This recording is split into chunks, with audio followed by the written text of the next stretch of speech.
The terrorists who murdered David Haines like to call themselves the Islamic State. But I will tell you the truth. They are not Islamic, and they are not a state.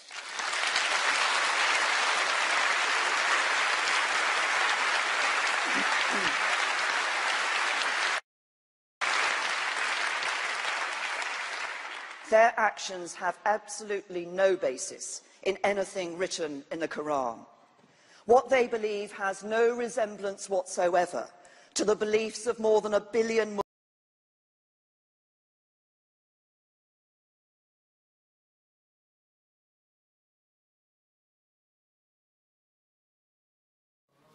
Can we have the camera?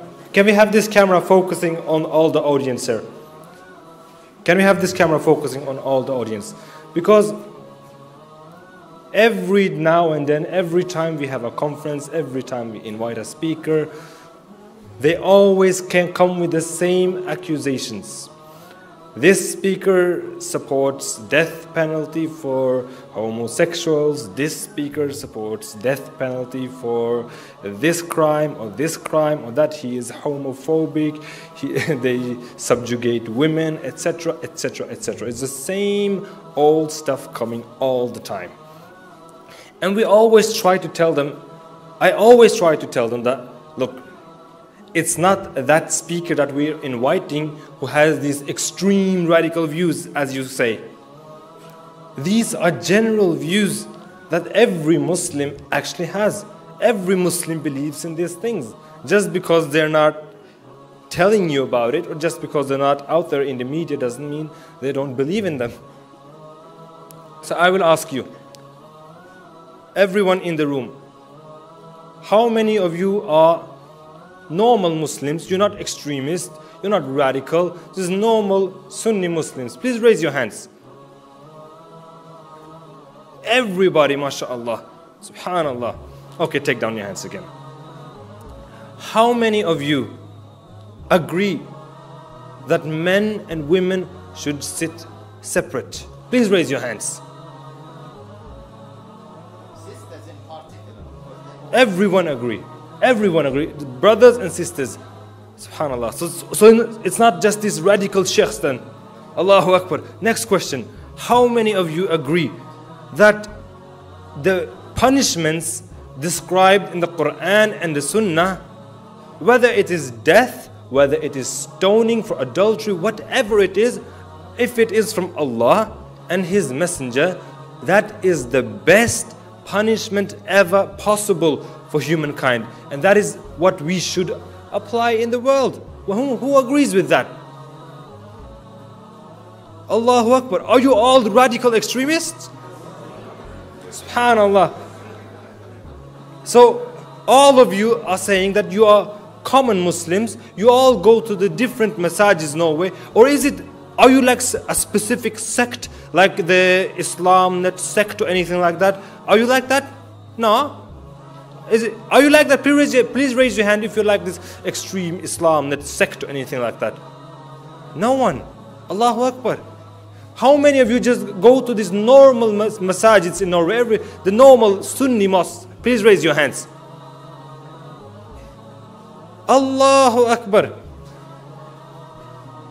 So what's the politicians gonna say now? What's the media gonna say now? That we're all extremists? We're all radicals? We need to deport all of us from this country?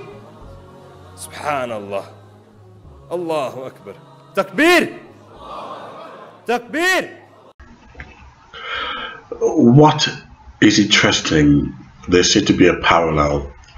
Theresa May evidently did not read the Quran, and for a woman in her position, a position of power, who is making blind statements that Islam is peace. This is a woman who runs the whole of England, looking after foreign affairs, and she's making a statement which she could not back up. That to me is amateurish, unprofessional, and indeed non-scholarly. If this is a person that's running your country, then something is wrong with the people that put her in position. For her to make a comment that Islam is peace, and she couldn't even back it up. Let us, for argument's sake, said I was in the audience, and I was given permission. Notice, I was given permission to ask her the question, and I posed to Theresa May, show me 5 verses in the Quran to back up your statement that Islam is peace, that the terrorism is not orchestrated by Muslims, but those who are terrorists and do not adhere to Islamic teachings. Show me 5 verses in the Quran. She wouldn't even know what to do. This demonstrates that these politicians, they know how thick people are. They only have to open their mouths and they know nobody will question anything. Nobody would challenge them. And that is what she did. I don't want to digress, but how did the world accept LGBT? We got programmed by sides, false sides, that they bought that way, and they indoctrinated and brainwashed you. You know, they call it the third sex, and we got brainwashed. We don't question things. And that's the reason why the LGBT have so much power today, because we never question things. Our brains are so simple and so shallow. It's the same thing. Islam is peace. Islam is peace. Islam is peace. Brainwash people over and over again. And because we're cheap, we can get easily brainwashed. Now, I like to use scholarly materials to prove my point, but I don't want to do that. For the prosecution, I want to use the Muslim's own source. I want to use the Muslim's own literature. And I'm sure if you're a Muslim, you'll be proud that I am using your own source. Let us begin with the Quran, number 2191. Slay the unbelievers wherever you find them. Slay the unbelievers wherever you find them. Now, going back to that moderate Muslim conference, they said they believe the Quran is at all time. There's no interpretation. They believe the prescription prescribed by Allah. These are my words. These are words from the moderate Muslims. If I'm going on too much, rewind the video and have a look. Quran 3:28. Muslims must not take the infidels as friends. Muslims must not take infidels as friends. Quran 3:85. Any religion other than Islam is not acceptable. Theresa May, please, how do you explain this? That in the Muslims' own literature, no other religions will do, only Islam. How then can such a religion, such a faith, interrelate, bargain with other people, when quite clearly it states that only their religion matters? This is a juicy text. This is a juicy one. Please keep going backwards to that video and compare it to the Quranic text I'm sending you. These Muslims says that they are moderate. They argued that the Quran is for all time. And Theresa May and all the white liberals are arguing Islam is peace. Islam is peace. Let's look at this peaceful Islam. Islam is peace. Let's now have a look. Maim, Quran 5:33. Maim and crucify. You know what maim is? Chop your head off your leg, cripple you. Maim and crucify the infidels if they criticize Islam. Maim and crucify those who criticize Islam. Think of that for a moment. That is Koran 5:33. I'm not making this up. You can read it yourself. And yet again, please, any Muslim who can tell me what does that mean, maim and crucify, if I criticize Islam? Why? Because you white people, you got brainwashed. You become like black people. You won't read. I'm only giving the Muslims own literature. He says, maim and crucify those who criticize Islam. Take this before the law court, and I go into a shop and I says, I want you to kill all those people, maim them and crucify them. If when I go shoplifting, they're there to criticize me, what am I saying? I don't mean it. I want to go shoplifting, I want to go do a robbery, and I says crucify and cripple them. Am I talking a strange language? The means at means being. No, I really mean it, right? But in Islam, they try to play games by saying, no, look at the context, look at the context. Let's look at the context here. It says in Koran 8:12, Koran 8:12, terrorize and behead those who believe in the Bible other than the Quran. So are Muslims going to argue that was for that time? Are they going to argue that that was for the Christians and the Jews in those days, and now the Quran is now, that's no longer valid? No, it is valid. And that's the reason why Sharia law and the Hadiths and the Bukhari's, right, are Muslim laws. They're Muslim laws, and they're still valid. And they're valid for all time. You cannot be a Muslim and not follow the Sharia law, Bukhari's and Hadiths and the punishments prescribed. You can't be a Muslim. And as that video showed, all moderate Muslims believe in these punishments. So I asked Theresa May again, how can you call Islam a peaceful religion when you yourself did not even do 2 seconds homework? 2 seconds. You couldn't even lift up a Quran and read for yourself. Call yourself a prime minister. You're making statements before the entire world which you couldn't even back up. You, the Prime Minister, supposed to show an example. There you are talking about something and you couldn't even back it up. You make yourself look stupid, woman.